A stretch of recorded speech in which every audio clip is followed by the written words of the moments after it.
Okay, hi everyone. Thank you for coming to today's event. I'm just going to do an acknowledgement of country. I'm actually on Wurundjeri land, so if you'd like to put what land you're coming from today in the chat, that would be great. So I acknowledge the Wurundjeri people who are the traditional owners and custodians of this land. I recognise their continuing connection to land, water and culture, and I pay my respects to elders past, present and emerging. And I'm going to hand you straight over to the lovely Ash Watson. Thanks so much, Sally. Yeah, I'd also like to echo what Sally says and acknowledge that where I live and work in so-called Sydney is the lands of the Bidjigal peoples, who are the traditional custodians of this area, and extend that respect to any Indigenous or Torres Strait Islander peoples who may be joining us here today, or watching the recording in the future. We're recording the session, so I don't have much of a plan for today. Actually, I thought I'd just share in celebration some key parts of the zine that I make, which I kind of can't believe that it's been 5 years of doing this project already.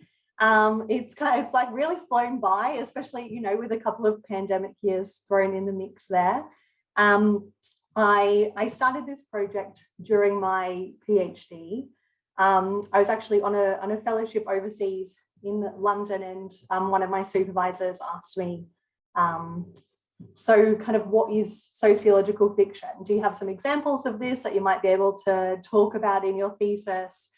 And I thought, no, I don't. Like, you know, I might have one or two that I could pull out, but it would be great to have some kind of shorter examples, or just see kind of who else was in the space, you know, other people who are writing fiction who it might not be kind of part of the traditional academic work that they publish, or, you know, that I just kind of hadn't happened to come across in the searching that I was doing. So I thought, well, why don't I kind of offer a platform for people to submit this work and have it published? And yeah, I mean, mostly in the first instance for like great personal use, that I could see who these people were and what they were doing and what their fiction and poetry and their visual art looked like. But kind of the project has just grown so much from the first edition. I've learned so much about it, which I'll try and speak to a bit of today.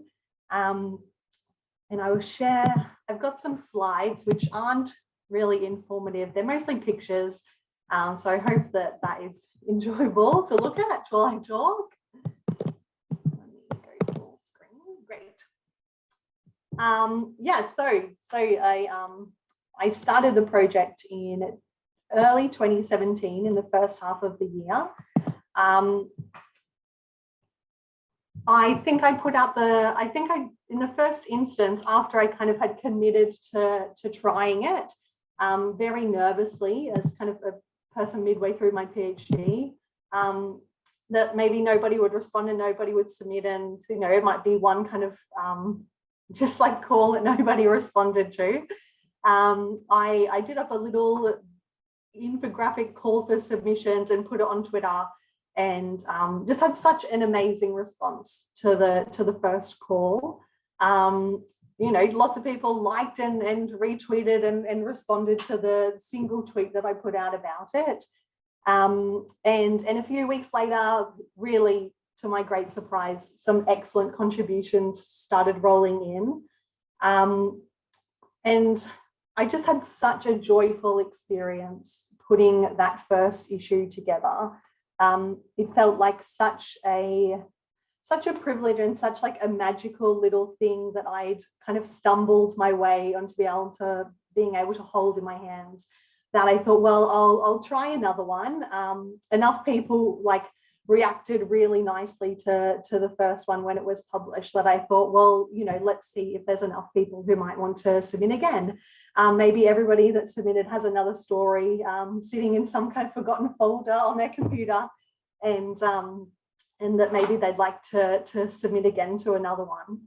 And I've just kind of rinsed and repeated that for 5 years now, and sustained this what really is like a life-changing collective of creative academics for me. It has totally made my shift of being kind of a nervous student into an early career researcher in a context with, I think, a lot of stress, a lot of upheaval, a lot of difficult pandemic lockdown years, a lot of job insecurity. It has totally coloured those years for me with a lot of hope and a lot of joy, and yeah, just kind of the wonderful experience of reading and engaging with people's creative works and all the different ways that they kind of can do something more with sociology and turn it into something really quite poetic and beautiful.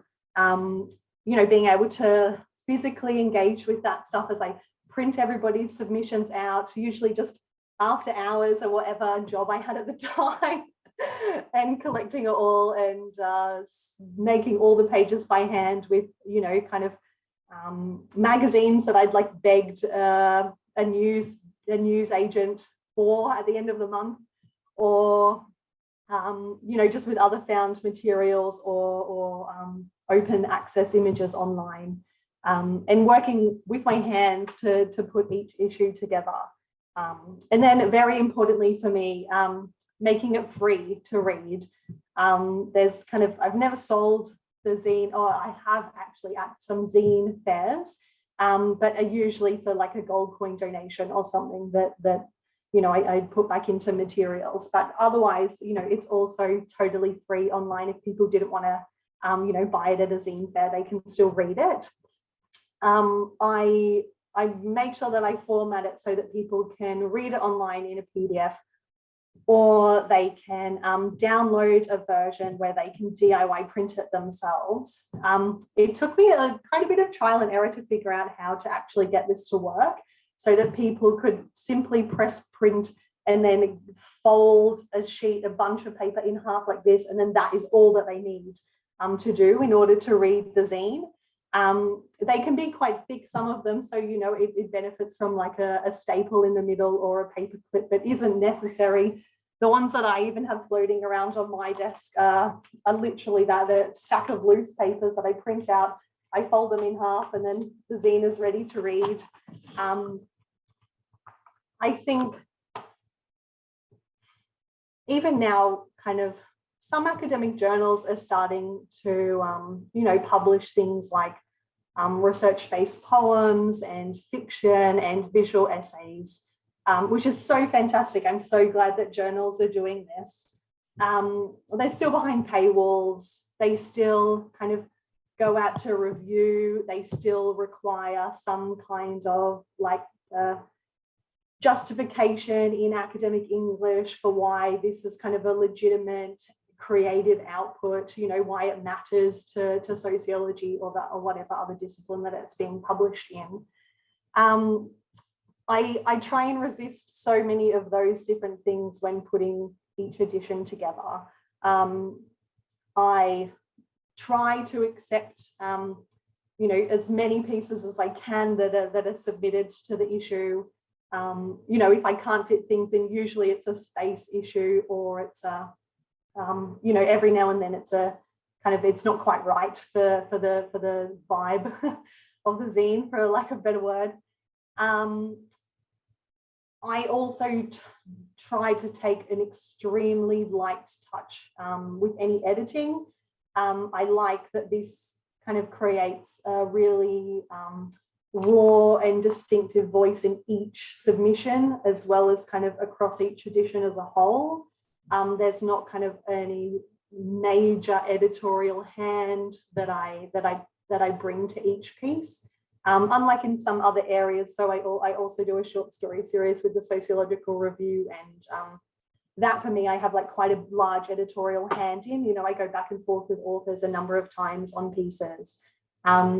With the zine, I try and resist that a bit, to kind of to polish or to, you know, ask for more from authors. I like to kind of, yeah, accept as is, and have all of the things that the author kind of, you know, really wanted to try and reproduce it exactly as it is, which is also a bit different to even other creative publications like literary magazines that, you know, sometimes like an editor, even in my own experience, like an editor can go through the work with you and then without you. And sometimes, you know, your story is different, even, you know, usually in very slight ways, but, you know, a sentence missing here or kind of a tone of phrase changed there. I very much kind of an anti doing all of those things. And each edition is open themed. I kind of loosely theme the calls for submissions.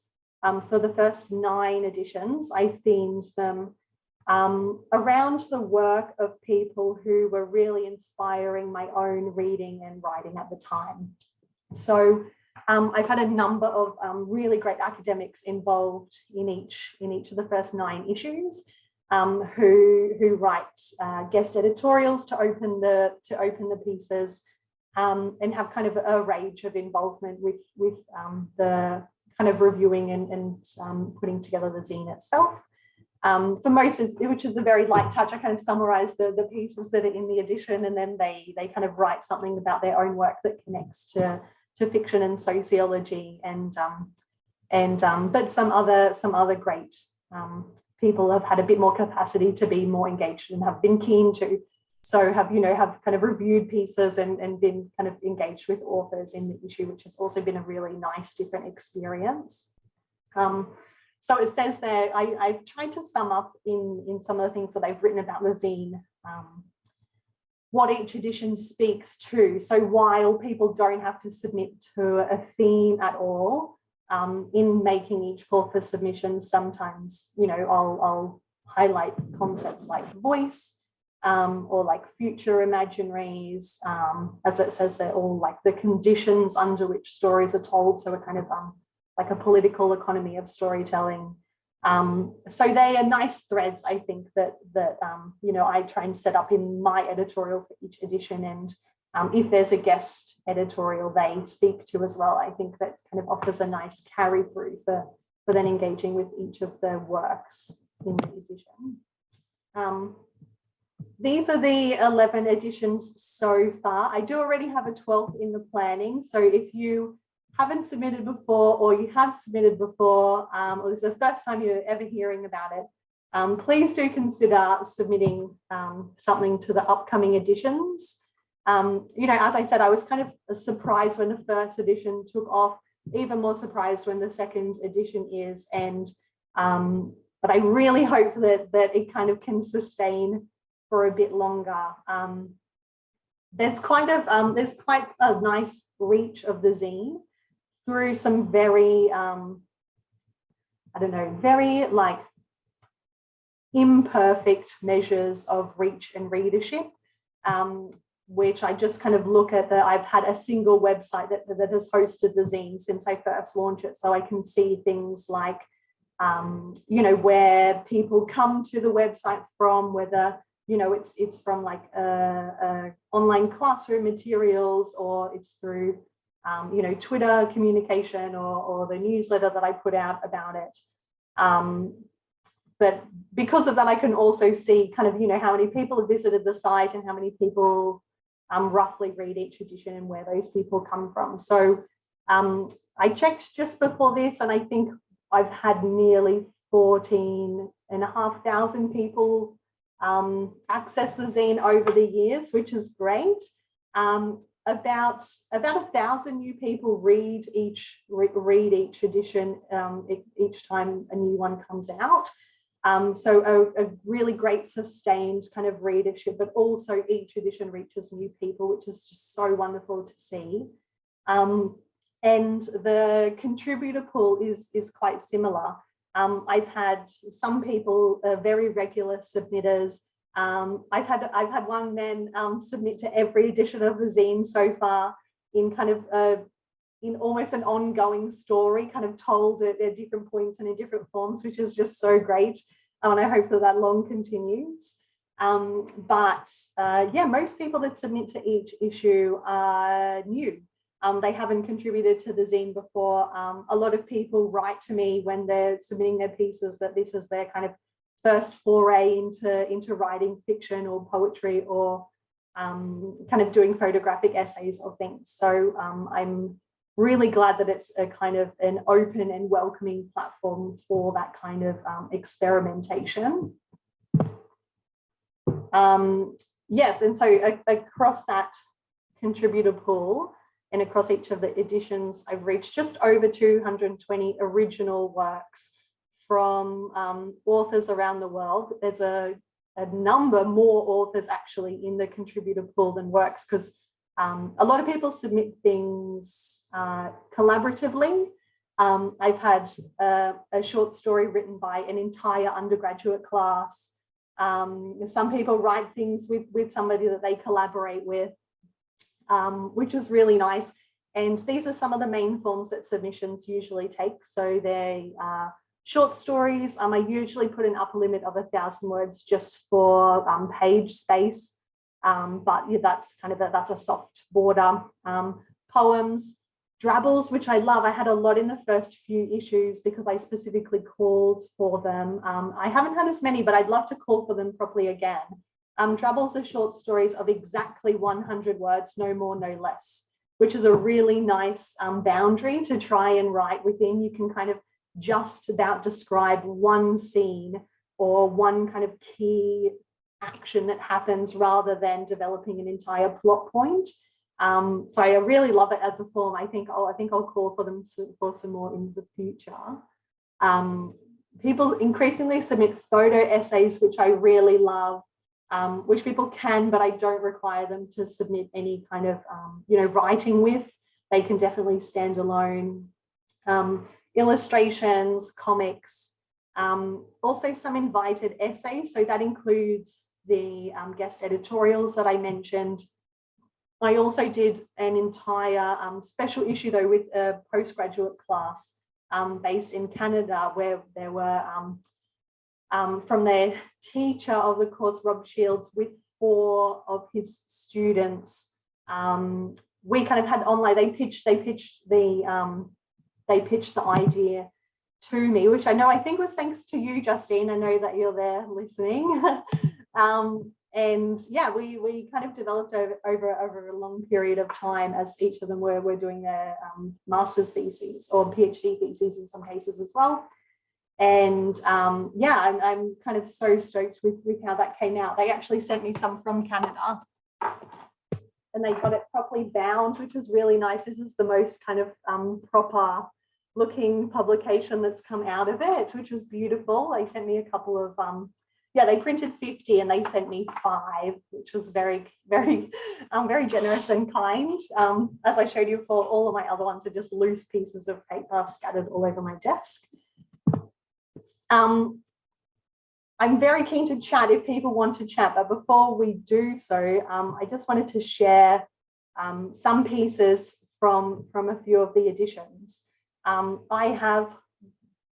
I've not really cherry-picked these. I kind of randomly went through the 11 editions and picked one example that, I remember really liking it at the time that it came in, to hopefully direct you to each of those editions to read them all for yourself. This short story by Fabian, I've written about in journal articles because I'm so obsessed with this short story. I love it so much. It's to kind of, I don't want to give away the ending, but it's a bit about what it is like to be the subject of research. Really cleverly funny, kind of emotive piece of work. I'll just read out the first page that you can see that I've copied the other pages, but I won't give the rest of the story away. Sally had been working at a call centre for months now. Nothing permanent, she was sure to mention to any prospective employer. Just a casual stint, night relief. But in truth, her contract had mutated into a regular 40-hour and upwards weeks. Taking calls was mostly mindless, scripted work, but her co-workers brought relief to the droning shifts. On the edges of the city, they were a family of convenience, married in the shared isolation of unsociable hours.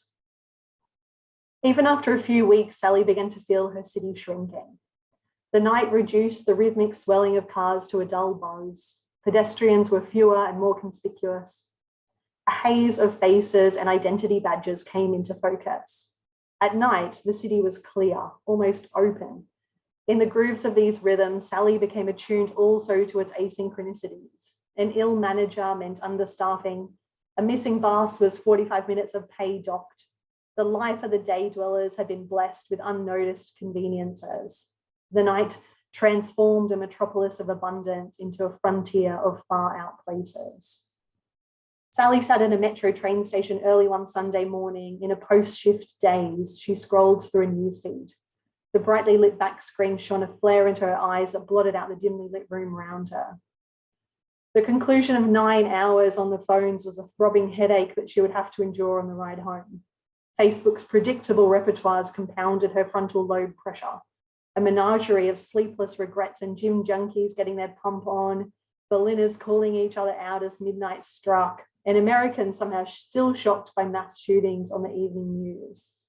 This network of voyeurs reminded her of how very distant the proximity of social media made her feel. I won't read any more of it. You can read the rest of this story. I was in the 3rd edition of SoFi Zine. So back in 2018, Fabian submitted this. A number of people also submit poetry, which I really like. I wanted to share this one by Nicola. I think it's very funny. This is just to say, I've taken the thoughts you voiced in our meeting, in which you were probably saving for writing. Forgive me, they were ingenious, so noble, and so bold. The perfect reinterpretation of the plums in the icebox. Another poem by Jack Redden that I really like was in a very recent issue of SoFi Zine last year, an edition last year. St Kilda Islands, it's called. At the museum, I learned 2 things about the St Kilda Islands and the last people to live there. Before leaving forever, each left in their home a fire burning in the grate and a Bible on the table open to the book of Exodus. After leaving, someone later returned to shoot the cats. On display in a glass cabinet at the museum are the bones of one cat. Some bones are missing. Like lots of the poems in the zine, they're kind of very short works, but very evocative. I really like Jack's work. So Raywin Connor was the guest editor for edition 4 of the zine. And as well as writing a guest editorial and being quite involved with the zine that issue, also submitted a series of poems, which are wonderful. If you didn't know Raywin wrote poems, now you do. They're really great. And a colleague of mine at UNSW is also a visual artist, and we had her collaborate and make some collage work to accompany the pieces. There's a few poems in the edition, so do go and check them out. You can see one small one there and the start of another one.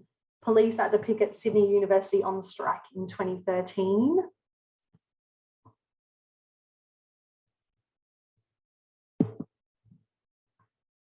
This was a photo essay published multilingually by Laura Rodriguez Castro, who does excellent visual sociology. You can see there that this is a piece titled Enacting Other Worlds, and is work taken from rural Colombia. This is just a couple of pages. There's a few more in the zine, so I highly recommend going to check them out. Really, I mean, she's just a phenomenal photographer. I cannot recommend her photographic work enough.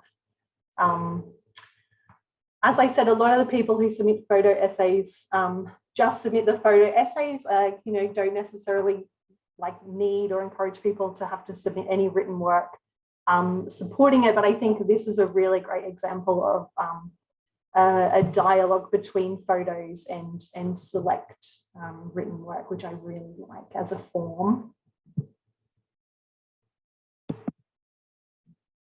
This incredible illustration was in the latest edition of SoFi Zine, which I published just last month.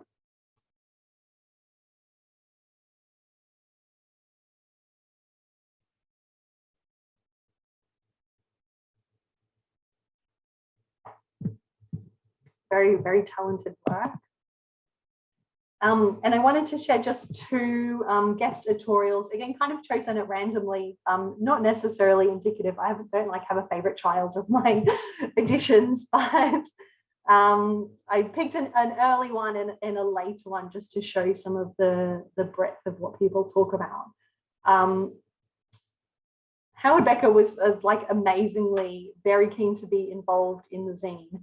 I emailed him when I was putting the first edition together, and he, you know, we emailed back and forth for a while, and he was very loved the idea, which blew my mind, and kind of didn't have the scope to be involved in the first edition, but was very keen to be involved in the second. So wrote this short, really great reflection about you know, not having any advice to give for fiction writers, because he's never had the courage enough to write fiction, but some really beautiful reflections on what we can gain from reading fiction and engaging with fictional stories. Yeah, which was just great. He was such a big supporter and kind of a real motivator for me to continue producing the zine, but also, you know, definitely has informed the approach I take his work around how we tell sociological stories and the different kinds of media texts that are really useful for us to engage with to learn about the social world.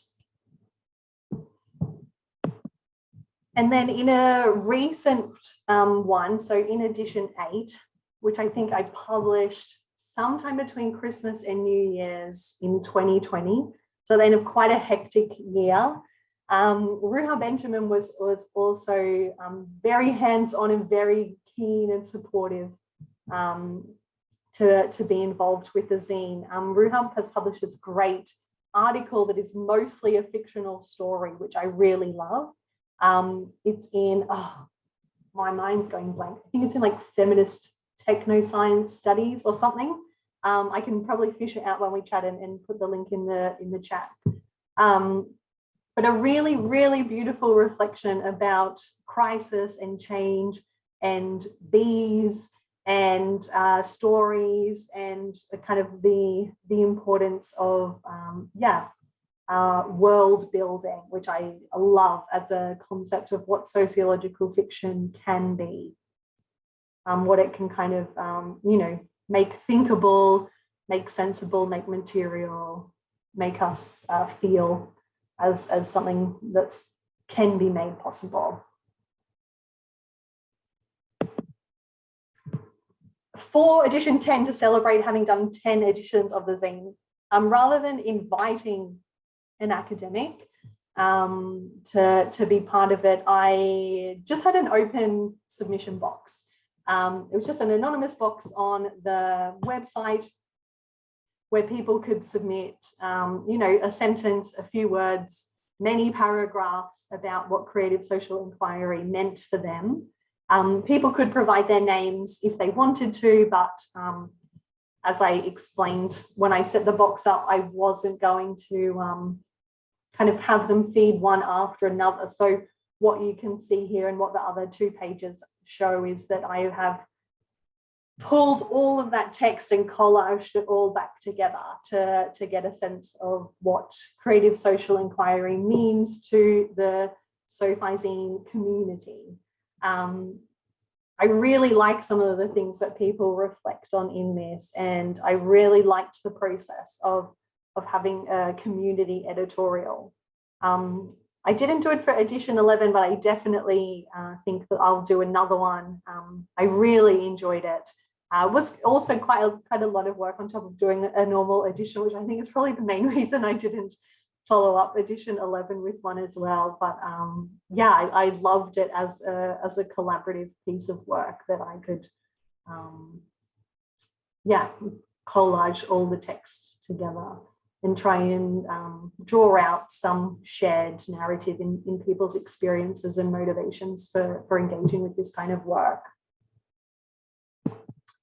And then in my editorials, I usually write something very short to open the edition, not kind of a summary like like you might expect in an editorial for a special issue. I don't summarize the pieces or kind of knit them together in any explicit way in opening the edition. But the one on the left is the first editorial that I wrote, and then the one on the right is the most recent one that was included in edition 11. And I think they show quite a nice leap between why I like this work, why I'm so kind of passionate about it and committed to it, and all the things that I've learned from doing it. So in the first one, I really reflect on why I think fiction is valuable for sociologists to read, to write, to engage with, to draw on literary theory, to think about the place of stories in people's experiences and the different way that stories matter in all of the methods that we use to do sociological research. I'd say that towards the end of it, I think that fiction can help us show the value of sociology. So it's kind of a great communicative medium and platform. But the fiction can also help us see sociologically, in writing, especially as a creative process. It requires such sustained engagement with all the tiny little textures and details and tensions and stresses of characters' lives that we can, that I think can definitely enhance the way that we then can attune ourselves to those things in other methods. And then in the editorial on the right-hand side, so the most recent one, as I say, it feels a little bit hard to articulate what I think that this work can make possible. The work of doing this work. So not kind of the product necessarily, but the process. What it can make visible, thinkable, feelable, sensible, shareable, and so importantly, share-inable. The key things that doing this project has given me over the past 5 years, and which I really want to lean into in the next 5 years, is that it's really opened my eyes to the fact that scholarly community and creative communities of practice can be found and made and sustained over many years. There is definitely care, space, commitment, courage, effort, support, time, and real joy that, the zine for myself, and as I've, other people said, so keen to always tell me, which is nice, that they feel too when they kind of submit it and read the pieces and share the zine with others, have something printed that they can put in the hands of somebody else, or even just flick on via email or Twitter. That there's such a kind of a great sharing and kind of gift economy that is there with zines anyway, which is, especially why I like this as a medium for this work. So this is just a celebratory slide. This is the full wraparound cover of the latest edition, which marks 5 years. And again, these are the editions so far. I'm really looking forward to putting out a 12th later this year. The submissions will open sometime in August for publication around November, December. I usually try and do 2 editions a year, depending on what else is going on in my life. So it's usually kind of June, July, May, June, July, and then November, December is when I try and put them out. Well, that is probably enough talking from me. I might stop sharing my screen so I can see people's faces properly again. And very keen to hear any questions that you might have, or any any kind of sharing or anything that you like.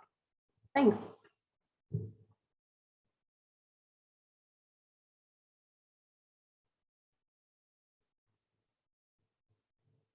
That was great, Ash. Thanks, Al. I learned a lot. Hmm. I have to get writing now. I hope that you do. Does anyone have, oh, Edgar, did you want to say something? Yes, I'd like to ask for your reflections on science fiction. Ash. As a young person, I read an awful lot of science fiction, you know, all the names that we know, and now of course we hold devices in our hands and other things that were just vague ideas back then. But so it's that magical breach that our vice chancellors don't quite understand when they're chasing nanotechnology and league tables, that this more creative humanities artistic side of the academy can sort of stretch the imagination. And so I'm just sort of inviting any sort of observations you have about science fiction being part of that imagining of the world. Yeah, it 100% is. When I talk about fiction, I am definitely inclusive of science fiction and fantasy. And, you know, I definitely don't ever intend to speak to kind of like just contemporary or like literary realism fiction. No, I also read a lot of sci-fi growing up, and I've actually, in my work at the moment, am returning to a lot of it.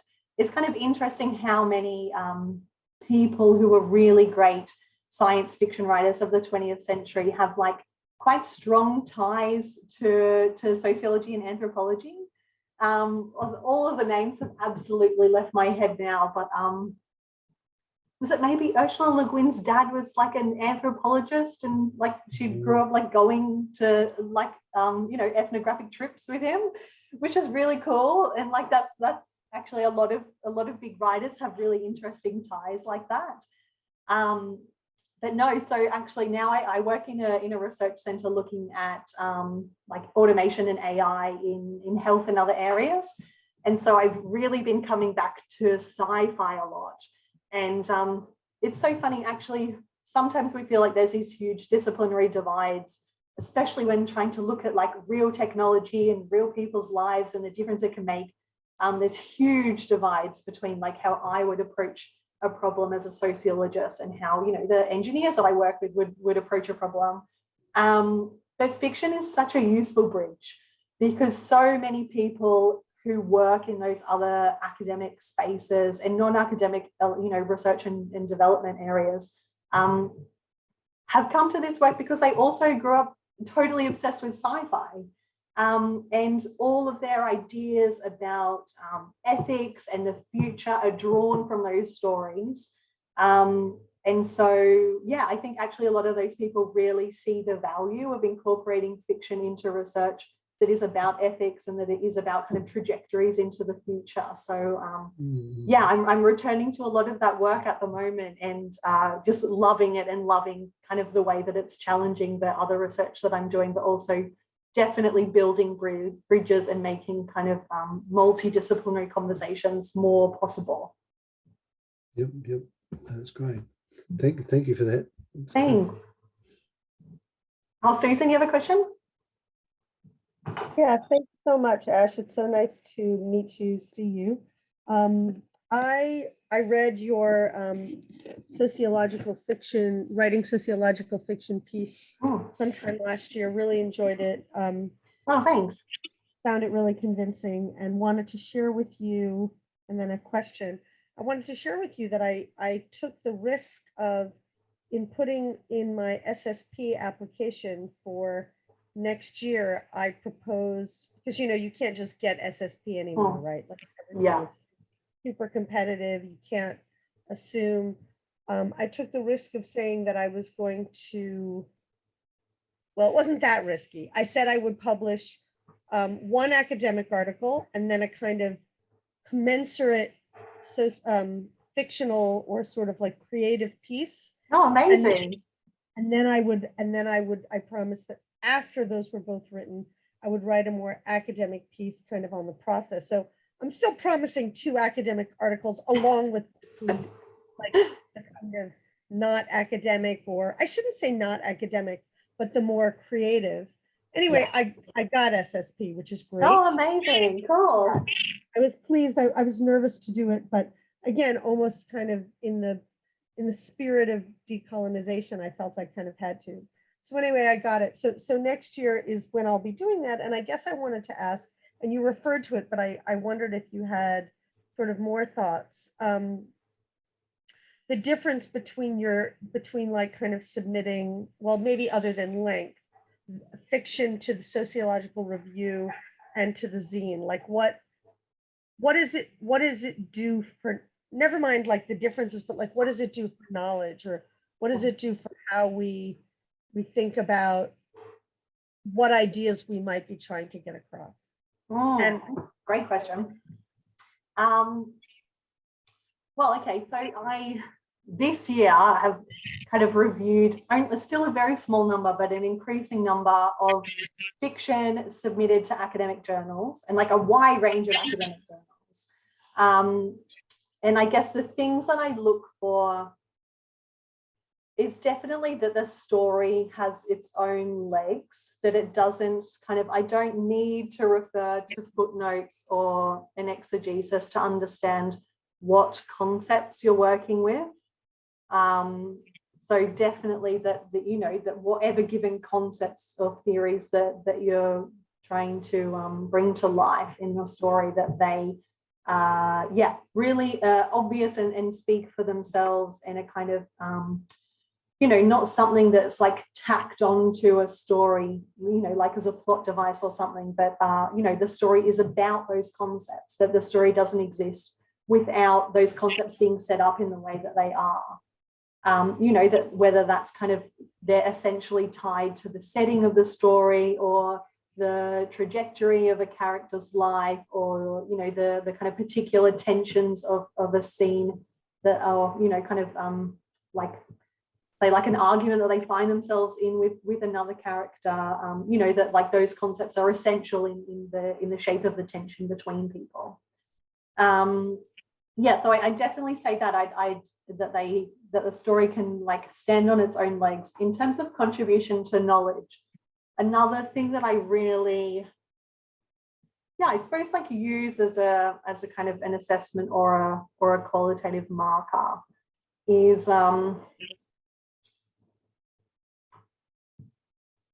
that whether I can see the story revealing something about that concept that means I haven't thought about that concept in that way before, or its application in this particular context. And of course, that's probably a very like subjective marker, because it's like whether I have thought about it in this way before. But I think really good theoretical journal articles do that anyway. They, like a really good analysis does make you think in a normal traditional journal article, make you go, oh, I hadn't, even if this is my area of research and I research these topics all of the time and I never get my head out of them, a really good analysis for me makes me go, oh, I hadn't thought about it that way. Or like, oh, that's a really useful way to think about this. You can do the same thing in a story. Actually, I feel like it's easier in a story because we have all of the creative license to like make it up. You're not having to work with like empirical materials and data from a study. You're not having to use the same academic language to explain the same things that everybody's trying to explain. There's so much creative license in a story to take empirical material and social theory and push it in whatever direction that you like. Take it, transpose it into any context that you like. So yeah, I think there's like real opportunity there to do that and to do it well.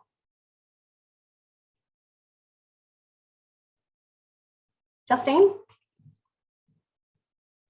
Hey, thanks, Ash. It was such a great presentation and story that you told within the presentation about the kind of where the zines come from and what it's doing now. Thanks. And I just wanted to pick up on what Edgar raised about science fiction. And I think I might have mentioned this to you a while ago, is I've talked on and off, but we were about to do it, and then we had budget cuts and we had to cut all our units back, and we couldn't propose any new units, but have thought about proposing a unit called Social Science Fictions, because I think there's something really interesting about what Edgar's pointing to about the sort of genres that we write in, and how a lot of what is happening is even in not outside the hard sciences, is beyond kind of what we would be able to describe in an academic article. And a lot of what you're talking about, that sort of nuanced phenomenological embodied sense, and the way that you use visual sociology, I think, in really interesting ways, is getting at that. Yeah, we've kind of transcended somehow some of the formats for writing. And I'd be really interested to see what Susan comes up with in your study leave, because I just think that's so interesting to think what, rigorous writing and using social science techniques of thinking about issues, but doing it in a way that actually plays with the format and plays with the length and the, citations and all those things that maybe we can wriggle with a little bit more.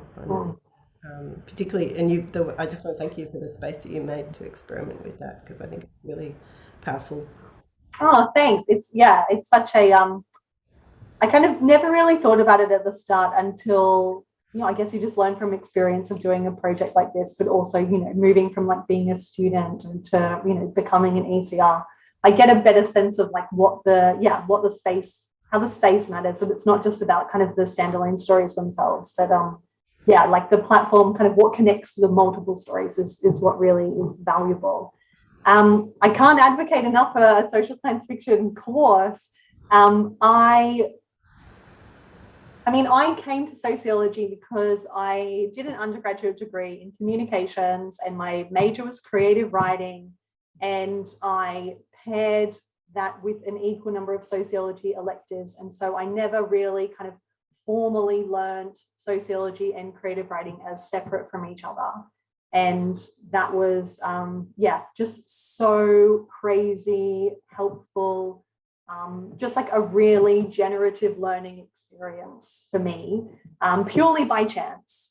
I'd never heard of sociology before. I sat in one of Brady's classes. Brady was my first sociology tutor when I was a baby, like 17 or 18-year-old, which was really nice. And it was such a great combination for me of like learning social theory and learning to think differently about the world, because fiction does that anyway. Like every time I read a new story, it changes some tiny way about how I not just think about the world afterwards, but like experience a different world while reading, which different social theories I think try and help us to do, see the world in different ways and be attentive to different kinds of things in society. So I think like fiction, it does that.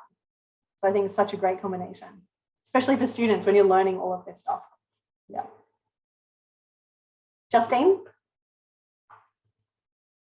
Me? Yeah. Oh, sorry, Josephine. Yeah, sorry. Just checking.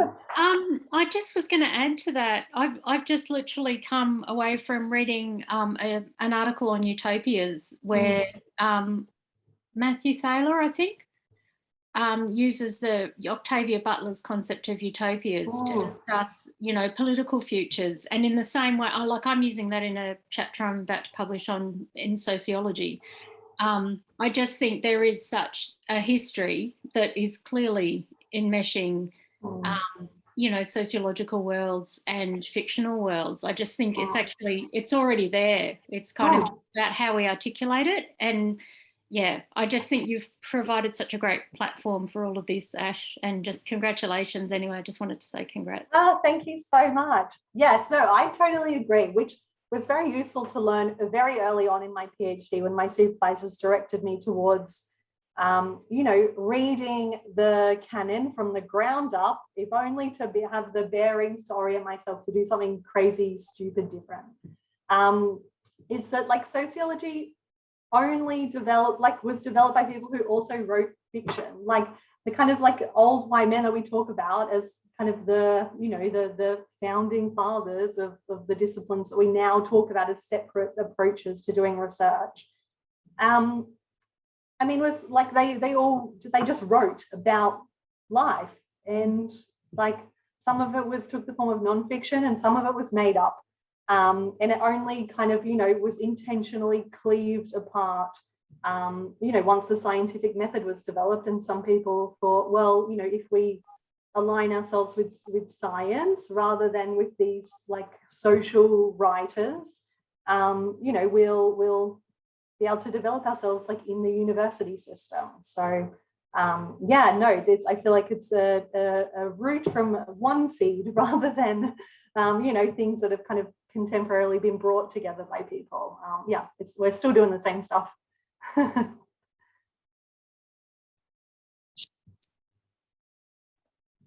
Hey Ash, I just wanted to shout out and say congratulations like everyone else, and just wanted to say like how in awe I am of the space you have created and the way you've brought a community of you know, scholarship and fiction writers along with you. I've never written for Certified Zine, but it's always been on my bucket list, so expect something from me. Great, yes, do it now, do it for the next edition.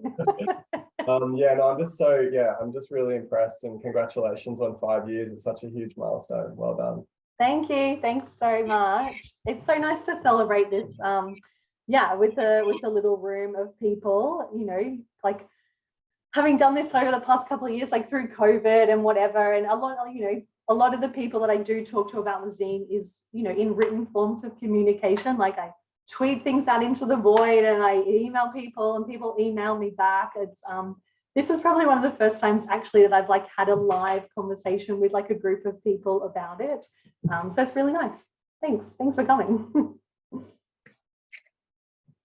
I'm glad you've gotten something out of it too, Ash. Definitely, yeah. Does anyone else have anything that they want to add? I'll just scooch along. I just want to also give a shout out to Ash as a publisher too. I don't know if you mentioned Francis Street Press. No, I didn't. I should. Thank you, Justine. That's a very good plug. Yeah, so I did the zine long enough that in order to like host it through like the National Library archives and things, you need to have a publisher. So I was like, oh well, I'll also like be a publisher. So I set up a zine publisher called Francis Street Press. I can put it straight in the chat so you can see it. So this is what, like, through the thing that I publish, SoFi Zine, but I also publish other zines through Francis Street Press. So it's not just SoFi that I do other things. I had a zine series with a couple of mates called AKE, which stands for Affect, Knowledge and Embodiment. Pre-COVID, we did a heap of workshops at different universities for about 4 hours and made like angry feminist zines with academics on the day, like a zine in a day type thing, which was really great. And other things, I've made some little zines from other research projects. And yeah, recently for a phenomenal exhibition that Justine co-curated on comics as activism. Yeah, so I did the what do you call it? Like the exhibition booklet as a zine for them. Yeah, it was really, really cool. Such wonderful visual artists. Did you want to hold that up again, Justine, please? Yeah, this is I think we called it the catalogue in the end. So there was the social media kind of tiles that were sent out. There was 3 artists who do comic work, Nikki Minus, Safta Ahmed and Sam Warman. And my colleague Chan Yasinkaya is also a comic artist and he was co-curator. So it looks fantastic. You can download it from the